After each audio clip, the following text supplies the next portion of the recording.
Okay, now I am going to discuss about these superficial reflexes. Superficial reflexes may be controlled by cranial control and may be controlled by spinal control. Cranial control superficial reflexes are light reflex, accommodation reflex, corneal reflex and conjunctival reflex, which have already been discussed in the previous class. Now, I am going to discuss the spinal controlled superficial reflex. That is the plantar reflex. Root value is lumbar fifth segment and sacral first segment, L5 and S1. Abdominal reflex, that is the T7 to T12. Thoracic spinal segment 7 to 12. Hemisteric reflex L1 to L2.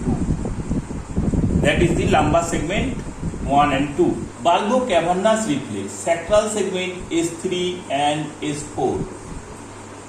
Anal reflex controlled by S3 and S4. Sacral segment 3 and 4. And scapular reflex controlled by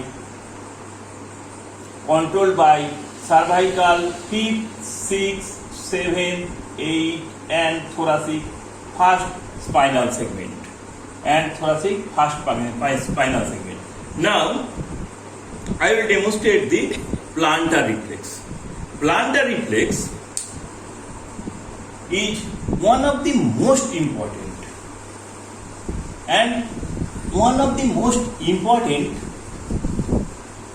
superficial reflex. Plantar response.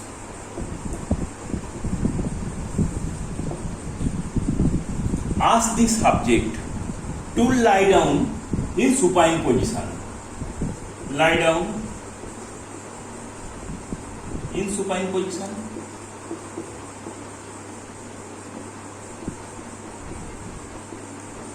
Next, ask the subject to relax completely.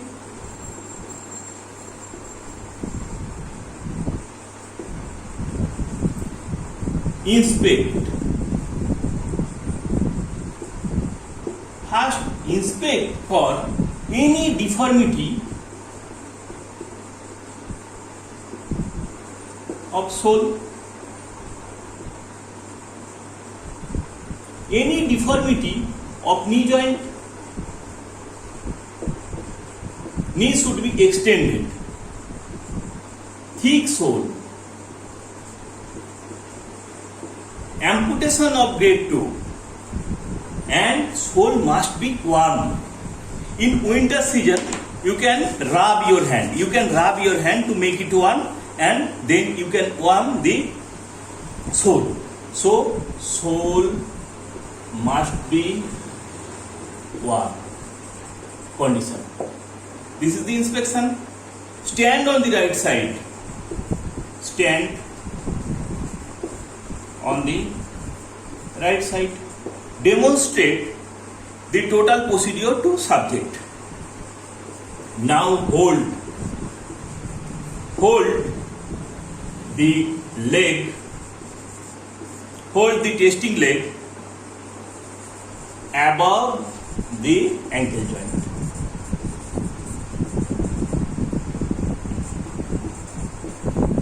So to prevent withdrawal response and so that the toe looks upward to the root. Okay, hold the leg. Now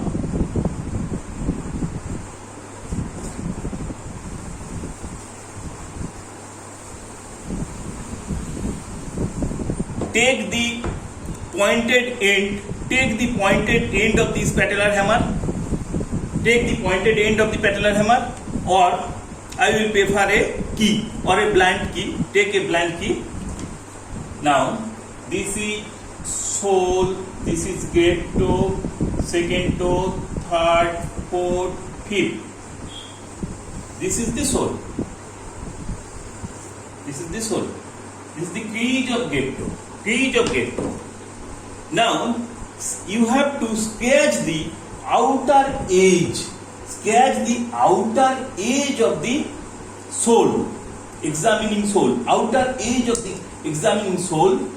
You have to sketch. Sketch by a key or by a pointed end of this patellar hammer, starting from the heel, go upward up to the metatarsal of the little toe, then turn medially along the metatarsal pad of other toe up to metatarsal pad of second toe, and stop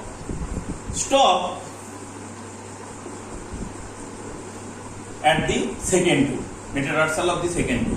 Never touch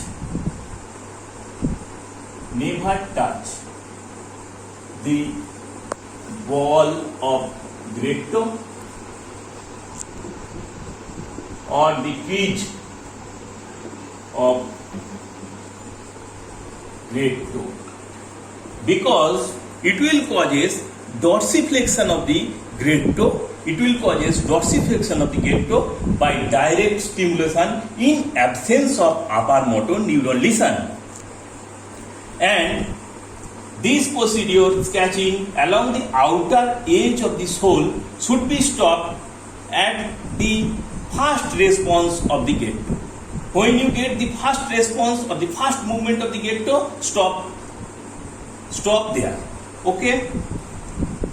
Now, what is the normal response? The normal response is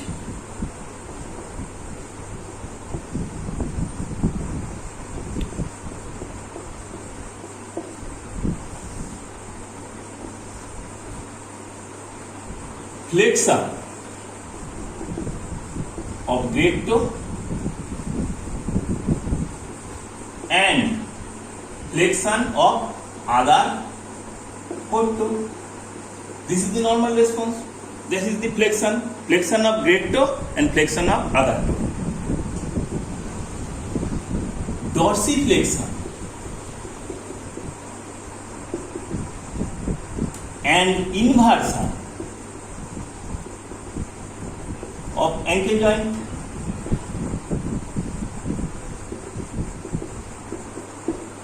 Number 3, contraction of adductor, sartorius and tensor fascia.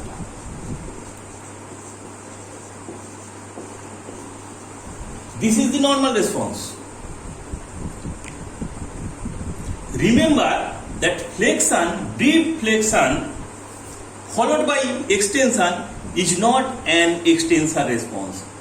First flexion followed by extension is the normal flexor response. Now, what are the other response?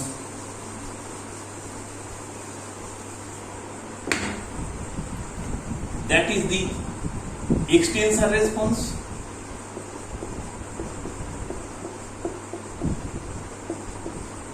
Which is known as Babinski sign is present. First described by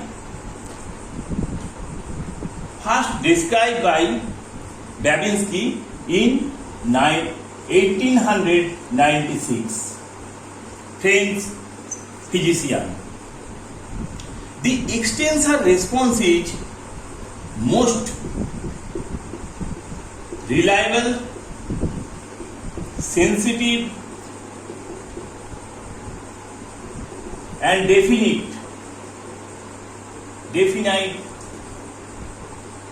sign of upper motor neuron lesion above L5 and S1. It is the most reliable, sensitive, definite sign of upper motor neuron lesion above the L5 and S1, or the pyramidal tract lesion.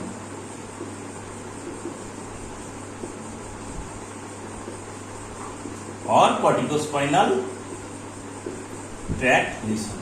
Okay. Now, what happened in the extensor response? What is the response? Response is number 1, dorsiflexion of great toe.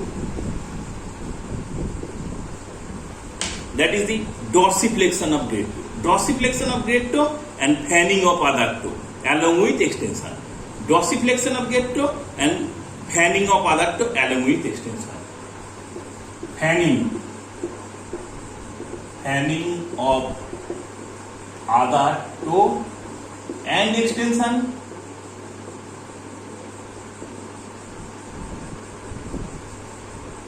And dorsiflexion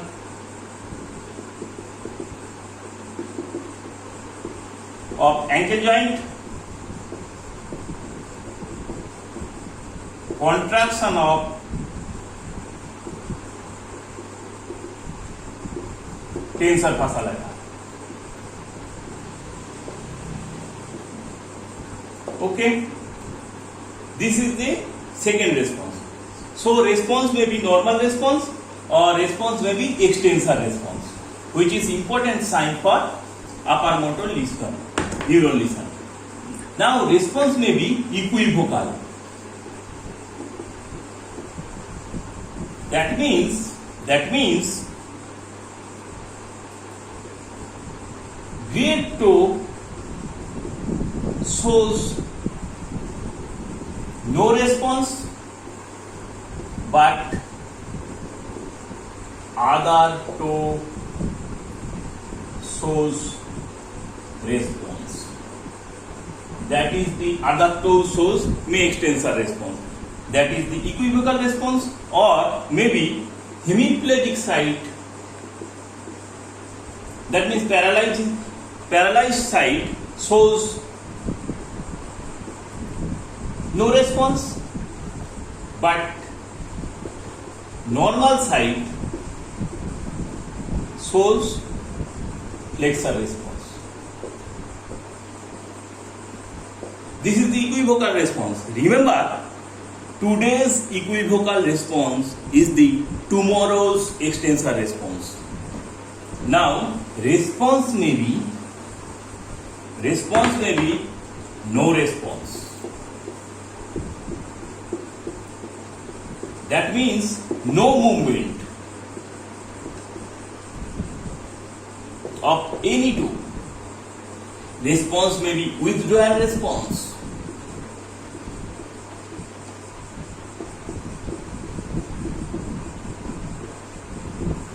Withdrawal response.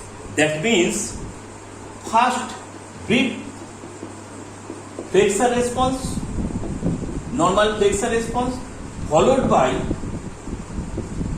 mass extension, followed by withdrawal of whole lower limb. This is the withdrawal response. Sometimes this extensor response is present. I have told that this extensor response is present in upper motor neuron lesion, that is the corticospinal tract lesion or the pyramidal tract lesion, and this occurs due to the inhibitory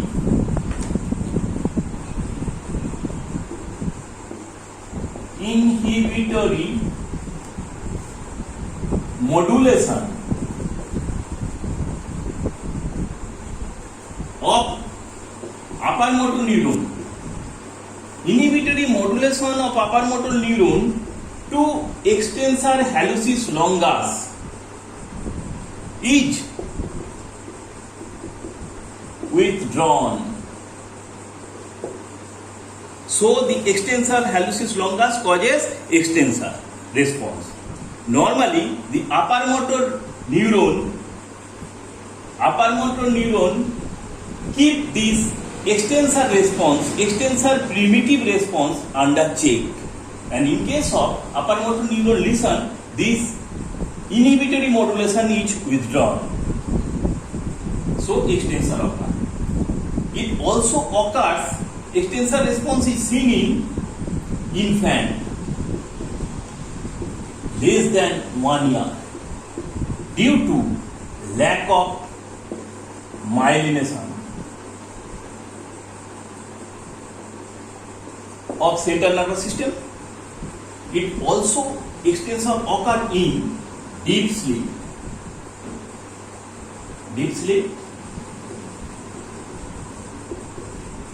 deep coma, deep anesthesia,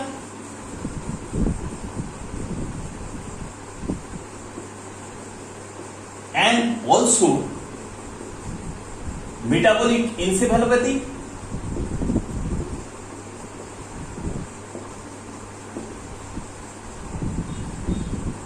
and also in hypoglycemia.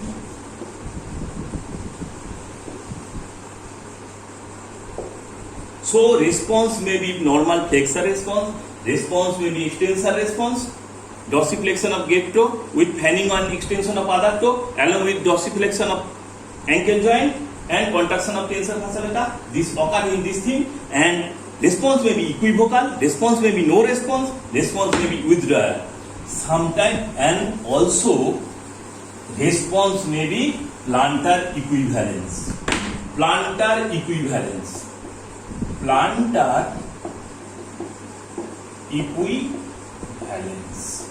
What is plantar equivalence? Sometimes the reflexogenic area in case of upper motor neuron lesion is very widened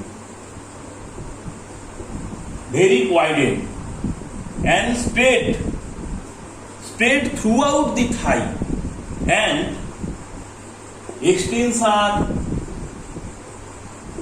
response seen in different technique. The various technique are known as: number 1, open hem sign,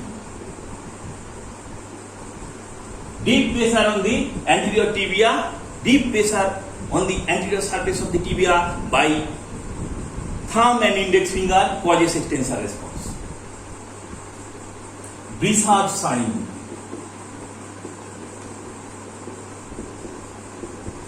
that means this is seen in case of amputated grade 2. Brisard sign, extensor response seen and contraction of tensor fasciculata seen if you press the lateral aspect of the thigh. This is known as Brisard sign. Gordon sign, if you press very deeply the cup muscle, soleus and gastrocnemius, extensor plantar response is seen. Chaddock sign, that means if you scratch around the lateral malleolus, then there will be extensor response. Bean sign, pinch on the dorsum of the leg causes extensor response, as the reflexogenic area for upper motor neuron lesion is very much widened. And lastly, Schaefer sign, deep pressure on tendo Achilles or the tendo calcaneus causes extensor response. Now, I will demonstrate the plantar response on Mr. Sion. Please lie down. Please lie down. Stand on the right side of the subject. Stand on the right side of the subject. Okay. Expose the leg up to mid thigh. Expose the leg up to mid thigh to know the contraction of the tensor fasciculata. Tensor fasciculata. And first you inspect the sole. There is nothing. There is no amputation. There is no deformity of the knee joint. No deformity of the ankle joint. Subject should be in supine and completely relaxed position. Legs should be extended. Legs should be extended. Now, first you hold. After inspection, first you hold. The sole is also on. Hold and slightly rotate. And slightly rotate so that toes look towards the roof. Toes look towards the roof. Now you have to give a sketch along the outer edge, along the outer edge of the sole. And response is flexion. Flexion of the gate toe and flexion of other toe. Okay. Now do it on the other side. Flexion of gate toe and flexion of other toe. Okay. Scratch from the heel along the outer edge of the sole, from the heel, go to the base of the little toe, then to the base of second toe at the metatarsal pad. Don't touch the ball of great toe or crease of great toe. That will causes dorsiflexion and that will also stimulate the deep peroneal nerve. Okay. Now again I am showing plantar response. Again I am showing plantar response. Now this is open hand sign. So normal response, flexion of great toe, flexion of other toe, dorsiflexion of ankle joint and slightly adduction. Okay. Extensor response, dorsiflexion of great toe, fanning of other toe and extension of other toe, followed by dorsiflexion of ankle joint and contraction of tensor fasciculata.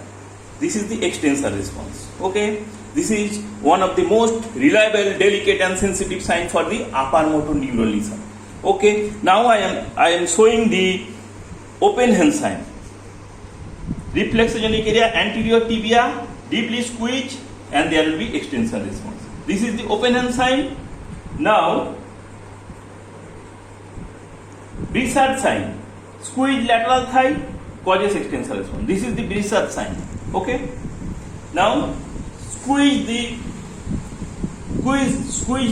calf muscle, soleus and gastrocnemius causes extensor response in case of upper motor neural lesion. This is known as Gordon sign. Pinch the dorsum, that will cause extensor response. That is known as Bin sign. Scratch at the lateral malleolus, there will be extensor response. That is Chaddock sign and Schaefer sign. Deeply squeeze the tendocalcaneus. This is the tendocalcaneus, tendoachilles. Deeply squeeze, that will cause extensor response. That is the Schaefer sign. Now for this response, here please. For this response, afferent and efferent nerve is tibial, and this is for normal flexor response. For extensor response,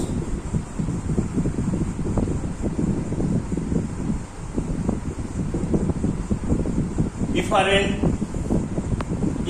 and afferent nerve is tibial, but the efferent nerve is common peroneal. Efferent nerve is peroneal, but afferent nerve is tibial. Okay.